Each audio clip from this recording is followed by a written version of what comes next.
Várias subfamílias ganharam seus respectivos exemplares, seus respectivas espécies, e o que você não se sabe mesmo, e é isso aí. Eu acho que isso é uma atitude muito ousada e muito importante, assim, muito interessante, porque eu acho que é melhor saber que você não sabe do que fingir que sabe, né?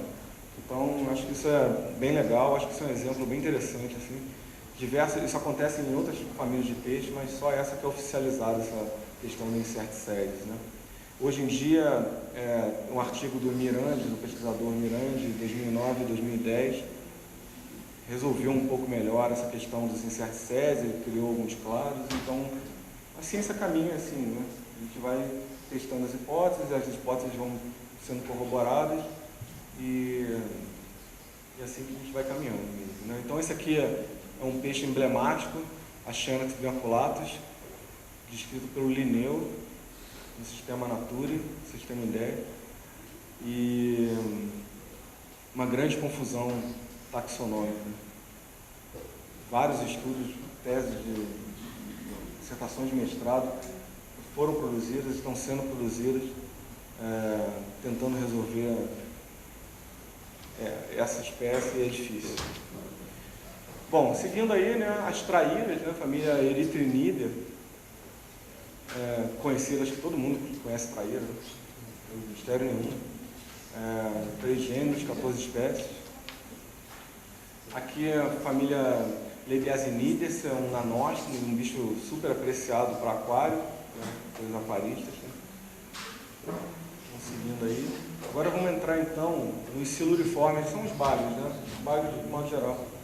Família Cetopsida, Cetopsis. Esse animal aí tem uma história muito curiosa, assim, que na Amazônia as pessoas têm muito medo do candiru, né? O candiru é aquele bicho que tem a lenda que se você está fazendo xixi na beira do rio, ele vai subir pelo xixi e vai penetrar na sua uretra. Isso não acontece, né, claro, mas ele entra na uretra sim, né? Se você estiver nos rios da Amazônia, tomem cuidado de não entrarem nus, né, nos rios, porque tem a chance de um candiru errante penetrar em lugares indevidos. Né? Mas e aí, na realidade, o que tem a ver com esse bicho aqui? Esse bicho aqui ele é super predador, super canível, ele tem um comportamento muito parecido com a piranha, assim, ele vai arrancando pedaços. Então, muita gente acredita que, de repente, esses bichos são muito mais perigosos do que o próprio candiru, né? Ele é chamado candiru-açu. Né? Para quem tem curiosidade, tem um vídeo na internet horroroso de um cara sendo comido por dentro, assim, por esse bicho. É horrível. Mas assim, pra gente que é ictiólogo, né, cara, a gente é muito curioso, então a gente não se contém, assim. Bom, essa é a família Trichomicteridae, né? É uma família que eu realmente tenho um apreço, assim, eu acho que são animais maravilhosos. Tem esse aqui, o representante basal da família, Trichogenes longipines. Reparem que esse bicho foi escrito em 1983, ou seja, muito pouco tempo atrás, uma descoberta maravilhosa, uma cachoeira que fica perto de Angra dos Reis, no Rio de Janeiro. É incrível porque quando foi descoberto esse bicho, ele só corria em uma cachoeira. Se passaram aí 30 anos, né? E agora sabe-se que o bicho corre em mais 2 ou 3 cachoeiras. Ou seja, o bicho realmente exclusivo, um relito, né, como a gente gosta de falar, permaneceu isolado nesse ambiente por milhares, milhões de anos. Vou falar um pouco agora sobre isso. Esse é o Trichomictes, é o bicho também que, assim como aquele Carassidium lá que eu falei, ele habita só as cachoeiras mais altas, nascentes de rio praticamente, né? Bom, sobre o Trichogenes aqui tem uma coisa interessante, que é o seguinte: o Trichogenes longipines e o gênero Copionoda, eles são habitantes aqui do litoral do Brasil, né? E essa família Trichomicteridae, ela é amplamente distribuída pela América do Sul. Essa família Trichomicteridae, eu acho que tem uma coisa bem interessante nela, que tem uma diversidade alimentar gigantesca. Assim, o candiru que eu acabei de falar agora, ele é dessa família. É um bicho hematófago, o candiru. Imagina, tem adaptações na boca, no opérculo, para penetrar numa guelra de peixe, rasgar e ficar comendo sangue. Tem representantes dessa família que comem escamas. Tem uma boquinha achatadinha, eles comem o bicho, vão comendo as escamas e comem as escamas e saem e tal, vão para o próximo. Tem exemplares que comem insetos, tem, enfim, bichos grandes, pequenos. É uma família realmente com uma diversidade grande assim e muito peculiar, né? E amplamente distribuído, então, como eu falei, na América do Sul. Eu acho bem interessante o fato que esses gêneros, Copionodus e Cogênesis, ocorram na face leste, né, aqui no litoral atlântico da América do Sul, e são, então, filogeneticamente irmãos de toda uma família, de toda uma linhagem. Então, esse padrão, eu vou mostrar ele 3 vezes aqui nessa apresentação, de grupos que são irmãos de toda uma linhagem, né? E grupos que não só são irmãos, mas que são habitantes do leste do Brasil. Então, o primeiro deles é isso aí, Tricogênesis e Copionodus, né? Então, mais para frente, vai ter os próximos.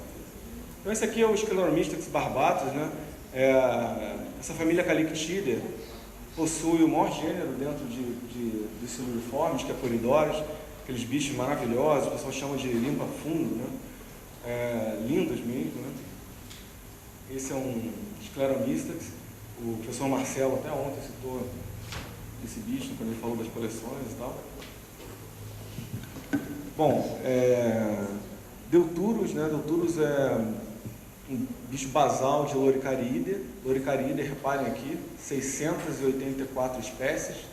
Então, Deuturus hoje é tido como grupo irmão de toda a família. Aí, novamente, a gente tem aquela questão, Deuturus aqui, irmão de todas as famílias. Isso segundo Armbruster 2004, né? Ou seja, recentemente. Né?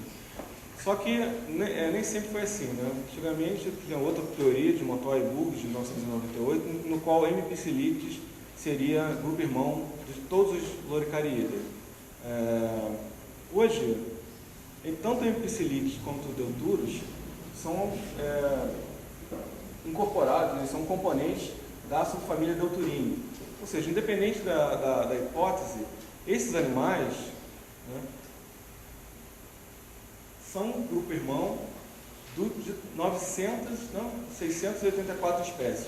Então, novamente, a gente tem esse padrão de um animal, uma linhagem, né, uma linhagem aqui, seja Deuturus, seja o M. piscilictis, que estaria aqui assim, irmão de todo um grupo que ocorre amplamente na América do Sul. Isso é estranho, né? Porque o ancestral, então, dessa linhagem, ele habitava em algum lugar que possibilitou a ele, através dos movimentos geológicos, como eu falei no início da apresentação, habitar toda a América do Sul, né? Então, de modo geral, essas linhagens, elas correspondem, em termos de tempo de existência, em termos de grau de parentesco também, correspondem a essa linhagem aqui inteira. Ou seja, esses animais são equivalentes a 684 espécies.